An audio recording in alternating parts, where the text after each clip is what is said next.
by Liesl Shurtliff. Chapter 30. The Stiltskin. Because Frederick and Bruno were soldiers and something like nobility, they were able to get a carriage with horses from the stables. "Better if we're quick," said Frederick. "I'll send a message to Father and tell him you're having a hard time." Bruno snorted. Frederick found a gnome and gave him the message, and then we left. When I had nothing with me, the journey to the Troll's forest had taken half a day. He was so slow. But with the carriage, we were within half an hour. Bruno whipped the horses so they went faster, and we bounced along the road. Archie woke with the whips and the roar of the carriage and started to wail. I tried to rock him and shush him, but he was awkward in my arms and he only cried louder. "Where is this place?" Bruno yelled over the baby's wails. "You said it was just beyond the gates." Bruno looked through the trees as if a wolf might jump out from them at any moment. "Slow down. Just a bit farther." We came to the bend in the road that I recognized. "Stop," I told him, and Archie quieted as the carriage became still. We stepped down, and I walked off the road. "Through here," I said, pointing into the blackness of the trees.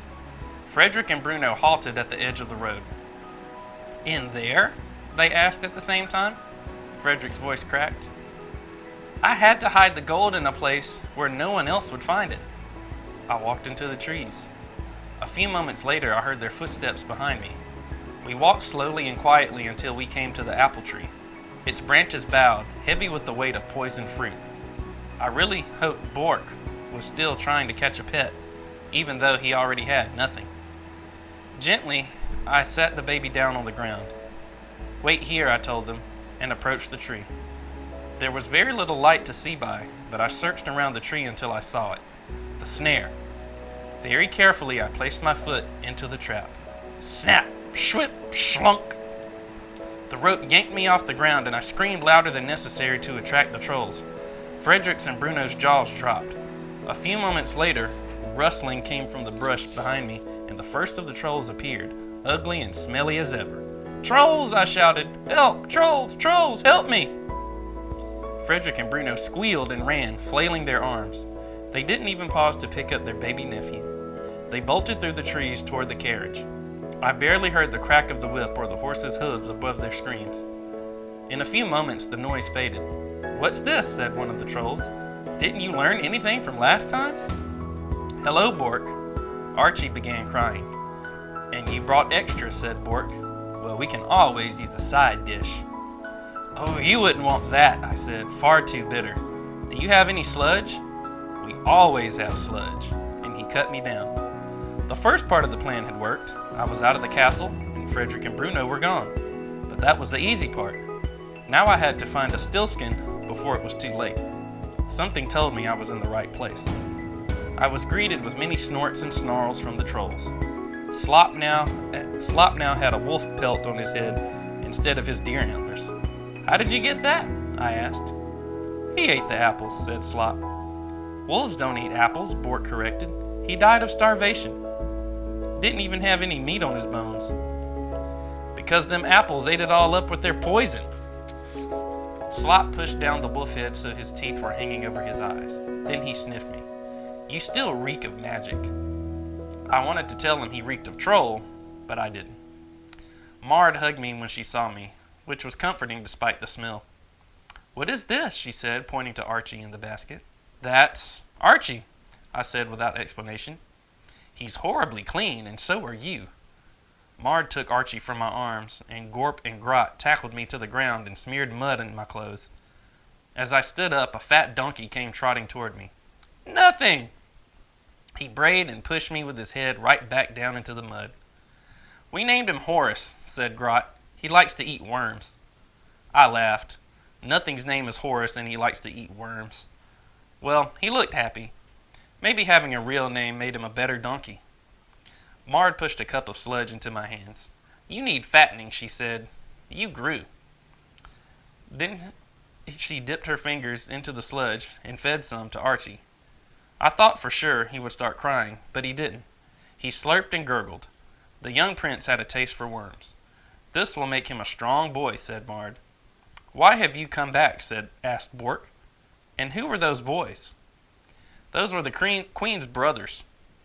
Can they make gold from straw too? Bork asked. They didn't look too smart. They can't make gold. Neither can the queen. I took a deep breath. I can, though.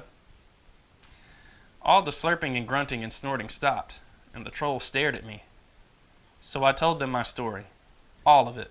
The spinning, my mother, my name, and how I had come to gain Archie. No wonder you reek of magic, said Slop. You were born in the stuff. Why can't you give him back if you don't want him? Slop asked. Because she promised him in exchange for the gold, so I have to take him. That's part of the magic. Why would she promise her baby? Asked Gorp. I don't know. Humans do a lot of things that make no sense.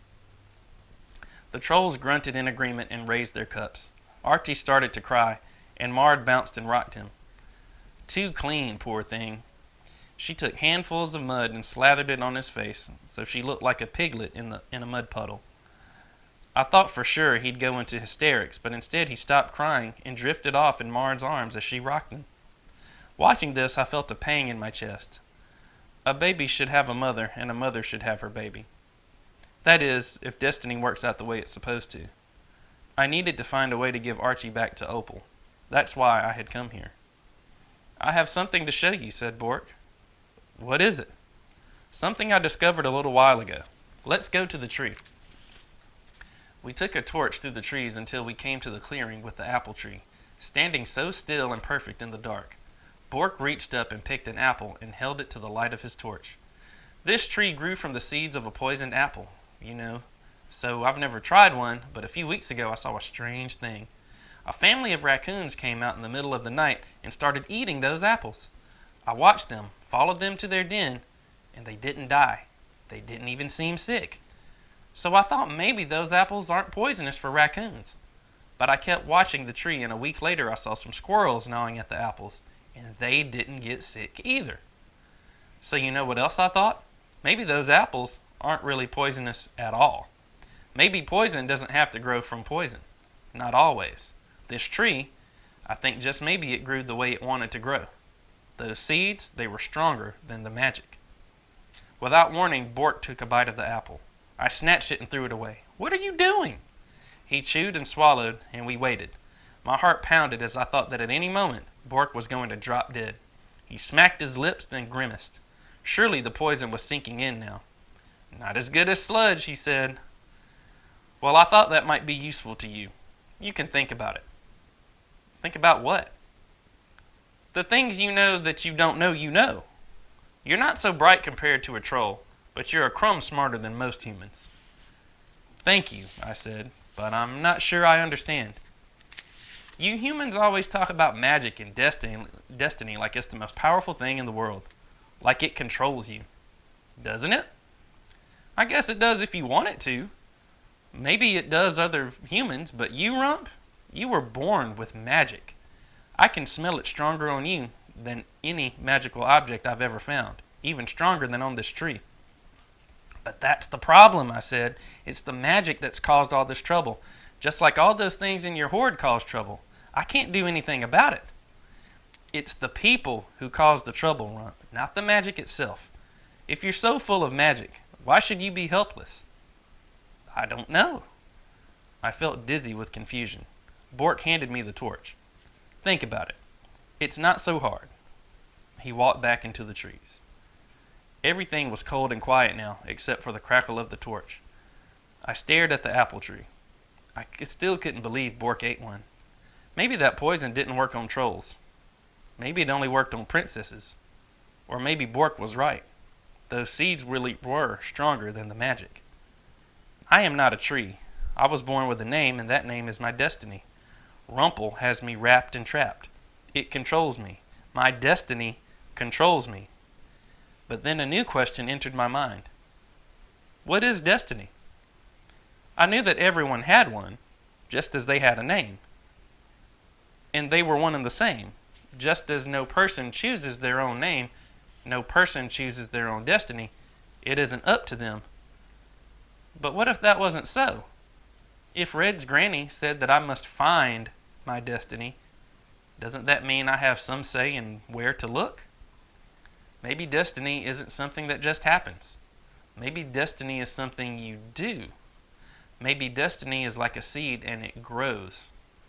I wasn't powerless. Even with my name, even with all the snares and tangles, I could do things, like spin straw into gold, and make terrible mistakes that ended up with girls being carried to their doom and promising me their firstborn child. That was all part of my destiny. My name is Rumple. My name means I am bound, but I can grow more powerful than those bindings. I am more than the name I have always known. Deep inside I have a power that no one can take away from me, a deep magic more powerful than any magic placed upon me, a magic that I was born with, that grew inside me, deep in my bones. A stiltskin. I am Rumple. I am a stiltskin. Rumple. Stiltskin. I pictured my mother holding me in her arms, dying, ready to give me a name that would overpower all the magic that had trapped her. She whispered it to me. It was a name that would make me everything I am. No one else had ever heard it but me. My name is my destiny. My name is my power. Rumple Stiltskin. I heard Mother's whisper reaching across years and mountains and valleys. Rumple Stiltskin. Rumple Stiltskin. The name, my name, shook in my chest. It traveled through my brain and down my arms and fingertips to my legs and toes. The sound of it echoed so loud inside of me, I felt I would burst. I made a rhyme then and there, a rhyme full of powerful words to release into the black night. Tomorrow I'm free, today I'm alive. The curses and tangles no longer survive. From deep within the wisdom came that Rumpelstiltskin is my name. I was a Stiltskin, and that power was greater than the Rumple. I felt it now, all inside of me, as if just saying my name out loud had unleashed a force, and it was wrapping around the tangles, ready to rip them apart. I picked an apple from the tree and took a bite, sweet juice filling my mouth. I am more powerful than a tree, I shouted into the night air, and I laughed and danced. A flickering shadow caught my eye, and I froze mid-laugh. Frederick stepped from behind the tree into the clearing, his arms trembling as he held up a bow and arrow. Don't move, he said. Come out, Bruno. He kicked at his brother, who squealed and slid out from behind another tree, holding a spear tight to his chest. He was white as the moon and shaking so hard, it was as if some outside force were throttling him. Don't move, Frederick said again, pointing his bow and arrow toward me. You have to come back with us. You still have to spend all that gold, or your friend is going to get hurt. You're going to get hurt. Frederick took a step forward. Bruno took a step back and whimpered, mumbling, Trolls, filthy trolls, cursed trolls. I dropped my apple. I wasn't afraid of Frederick or Bruno anymore. They looked pathetic and small, quivering with their weapons. I was amazed that I had ever been afraid of them, had ever allowed them to bully me. But I also realized I wasn't free yet. I had found my name. I still felt it inside me. The magic of my stiltskin was still rushing through my arms and legs and my brain, making me big and powerful. But the Rumple had yet to be untangled. Red was still trapped in the castle. There was still a miller to face. I still had Archie with me, and no one could untangle it all but me.